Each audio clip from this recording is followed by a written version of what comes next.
Shalom Obracha, que Hachem vous donne la santé, Bracha Vetzlacha. Je suis un peu enrhumé ce matin, mais j'ai toujours mon café et que le bon Dieu vous protège. Si Dieu veut, on se prépare pour la Iloula de Rabbi Haim Pinto Sawera cette année. Nous allons vous communiquer les dates, que le bon Dieu vous protège.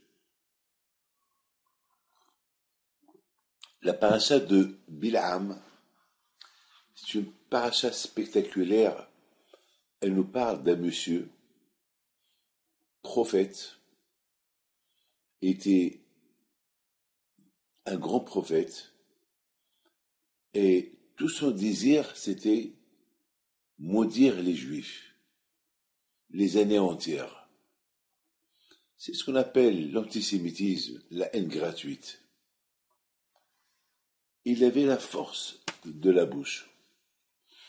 Il avait aussi été un merveilleux monsieur qui pouvait faire un hara de loin, à chacun. Très fort.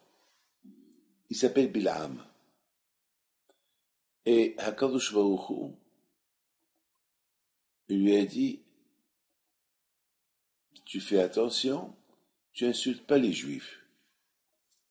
Elle lui a dit, il a dit à Hachem, alors laisse-moi les bénir. Hakadosh Baruch Hu, il a dit, c'est pas la peine de les bénir. Parce que le peuple juif est déjà béni. Ils sont bénis par Abraham, Isaac et Jacob. On n'a pas besoin de toi pour les bénir. Mais lui, il voulait les bénir avec malice. Il voulait les bénir et en pensant les maudire. Vous savez, Bil'am, il a la force de la bouche. Comme Hitler, qu'il a réussi à réunir des millions de personnes par sa bouche. Il avait la force de la conviction. Il savait comment convaincre les gens. Donc, Hachem, il n'a pas laissé. Il n'a pas laissé les bénir, il n'a pas laissé les maudire. Mais, ce qui est impressionnant, extraordinaire, c'est que nous allons essayer de comprendre comment est-ce possible que Bil'am, qui était rachat, Bil'am, qui était un mauvais monsieur, comment est-ce possible qu'il avait la force de bénir les gens? Et sa bénédiction, elle va être exaucée. Et comment il pouvait aussi maudire? Comment il pouvait faire un hara? Vous savez, on dit que Bil'am, il avait un seul œil, heureusement. Avec un seul œil, il pouvait faire des dégâts. Il aurait eu deux yeux, ça aurait été catastrophe. Rabbi Haim Pinto, mon grand-père, il avait beaucoup peur de un hara. Beaucoup peur. Toujours, il priait à Hachem de le protéger d'un hara. D'ailleurs, chaque matin, dans la prière, on prie à Hachem qu'on ne soit pas atteint par le mauvais œil. C'est quelque chose qui existe. Il ne faut pas croire que c'est faux. C'est émet. Alors, d'où cette force élevée? Il faut savoir une chose, que Akadosh Baruch Hu, les mêmes forces qu'il a données aux tzadikim, chez les juifs, Akadosh Baruch Hu, il a donné les mêmes forces chez les goïms, chez les non-juifs. Ils ont des gens comme les nôtres. Pour ne pas qu'un jour ils disent, oui, vous avez eu Moshe Rabbeinu, nous, on n'a pas eu Moshe Rabbeinu. Alors quand je leur ai dit, voilà, je vous ai donné un prophète aussi fort, plus fort que Moshe Rabbeinu, il s'appelle Bil'am. Et au lieu qu'il se comporte comme Moshe Rabbeinu, il s'est comporté comme un grand rachat. Donc il n'y a pas d'excuse. Vous savez, l'être humain, et les mêmes forces du bien qu'il a, il peut les rendre en mal s'il veut. Ça dépend de l'homme. C'est à l'homme de se faire travailler. Aussi gentil que je peux être, tu peux être méchant. Moi, je connais un homme qui adorait sa femme. Il adorait sa femme. Sa femme, c'était ses yeux. Je les ai connus pendant 25, 26 ans, 27 ans. C'était le couple idéal. Le monde entier parlait de ce couple-là. Il fallait voir lorsqu'ils allaient au mariage. Il fallait voir comment ils étaient adorables, adorables, adorables.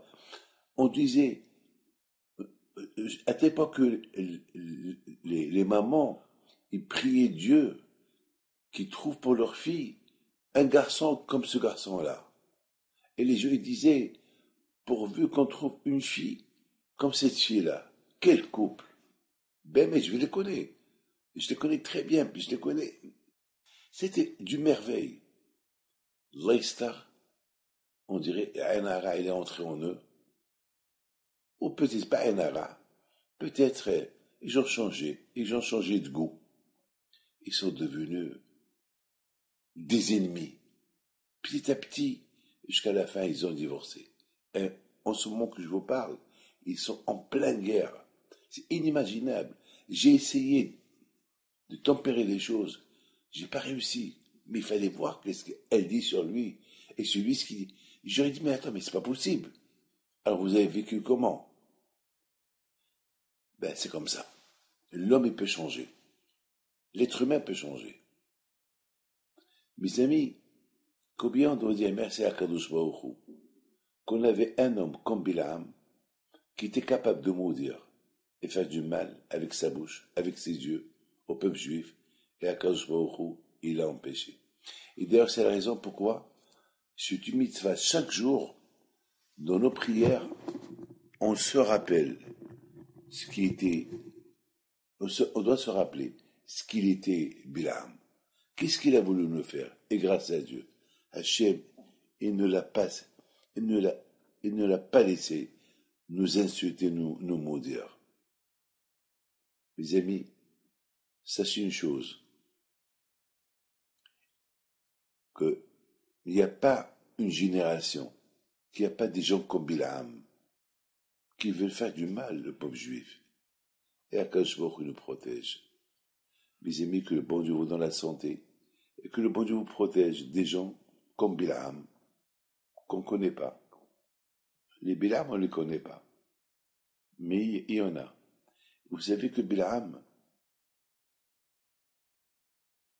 il avait toutes les qualités pour devenir comme Moshe Rabbeinu. Vous savez que Pharaon, il avait 3 conseillers. À l'époque, les Juifs, ils étaient dans esclaves en Égypte. Il avait Bilam comme conseiller, Yitro, le fameux Yitro, comme conseiller. Il avait Job, comme conseiller. Pour vous dire, c'était pas n'importe qui ces 3 personnes-là qu'on connaît. Yitro, vous savez ce qui s'est passé de lui.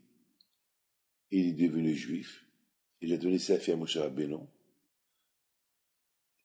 Iov, il est resté toujours tzaddik, avec tout le mal qu'il a reçu. Il n'a pas nié l'existence de Dieu. Il est resté tzaddik. Bilam, aussi grand qu'il était, au lieu qu'il prend l'exemple de Yitro et de Iov, il a pris son chemin. Pourquoi? L'argent, le kavod. Il aimait l'argent.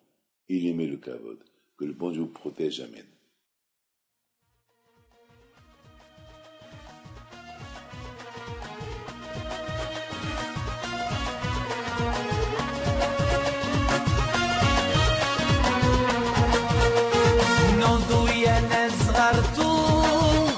على ربيع حيم بنتو وقف لنا زي خو